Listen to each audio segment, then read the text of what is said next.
विवाह बंधन में बांधि हेबे बैडमिंटन चैंपियन पीवी सिंधु। दुईथर ओलंपिक पदक विजयिनी भारतीय बैडमिंटन तारका पीवी सिंधु विवाह बंधन में बांधि हेबाकु जाउछंती। राजस्थान उदयपुर रे सिंधु डिसेम्बर 22 तारिख रे विवाह करिवे बोली सूचना देइछंती तांको बापा पीवी रमणा। पोसीडेक्स टेक्नोलोजी रे कार्यकारी निर्देशक रहितबा भेंकट दत्तଙ୍କୁ सिंधु विवाह करिवे बोली जणा पड़िछि।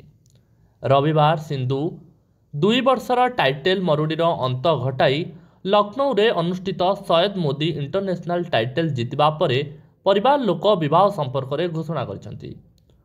उभयଙ୍କ परिवार दीर्घ दिन हेब परस्पर को जानिथिबा बेले मासे तळे विवाह संपर्क रे आलोचना होइतिबा रमणा प्रकाश करिसंती।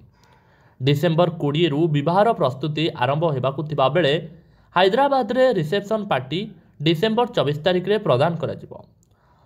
भारतर अन्यतम श्रेष्ठ एथलीट सिंधु 5 थर विश्व चैंपियनशिप पदक जीतिचंती। 2019 विश्व चैंपियनशिप रे से एक स्वर्ण पदक मध्य जीतिबार गौरव अर्जन करथिले।